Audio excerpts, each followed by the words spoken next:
홍천기, 연모, 옷소매 붉은 끝동이 조선구마사 설강화와 다른 점은 KBS 연모 꽃피면 달 생각하고 MBC 옷소매 붉은 끝동, SBS 홍천기 등과 SBS 조선구마사의 공통점이 뭔지 아세요?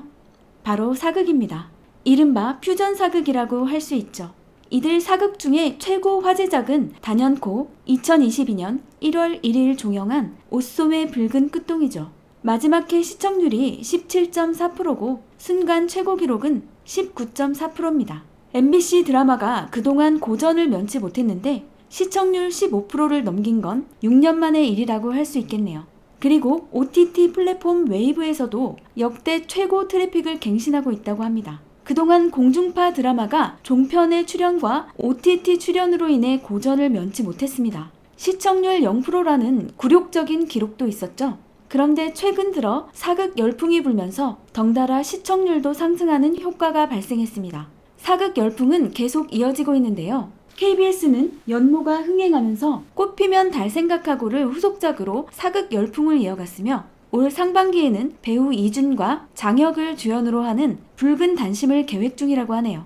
TVN에서는 박형식, 전손이를 주연으로 하는 청춘이여 월담하라, 김혜수가 출연을 검토하고 있는 슈룹도 계획하고 있다고 합니다. 이들은 모두 퓨전 사극이라고 할 수 있겠네요.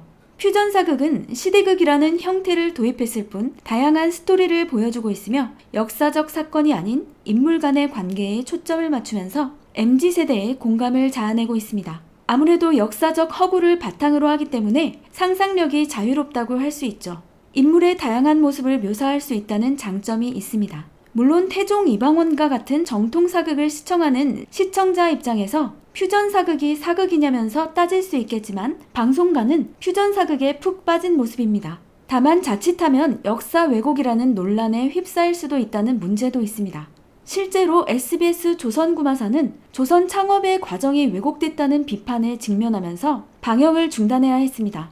JTBC 설강화는 87년 민주화운동을 왜곡했다는 비판에 직면하면서 청와대 국민청원 논란까지 이어지고 있습니다. 퓨전 사극이 역사적 사실을 일단 배제하고 인물 간의 구도에 초점을 맞추면서 다양한 상상력을 발휘할 수 있다는 점에서 소재의 다양성을 폭넓게 만든다는 장점이 있습니다.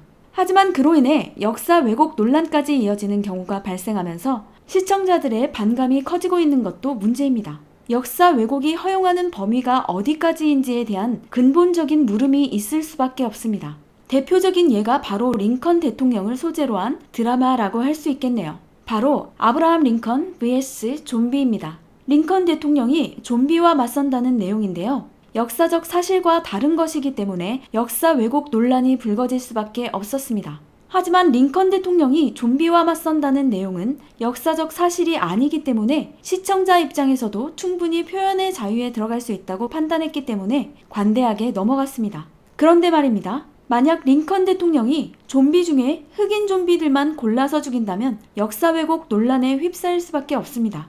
왜냐하면 링컨 대통령은 대표적인 흑인 노예 해방 운동가이기 때문이죠. 즉 역사 왜곡이 어느 정도 허용된다는 것이 퓨전 사극의 장점이지만 그 근본적인 뿌리를 왜곡한다면 시청자들의 반발이 있을 수밖에 없습니다.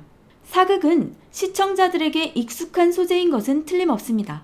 하지만 시대적 책임 의식이 없다면 시청자들은 사극에 몰입할 수 없습니다. 상상력이 들어가더라도 역사의 흐름을 거스르지 않게 그려내는 것이 필요하다고 판단됩니다. 구독과 좋아요, 알림 설정해주세요.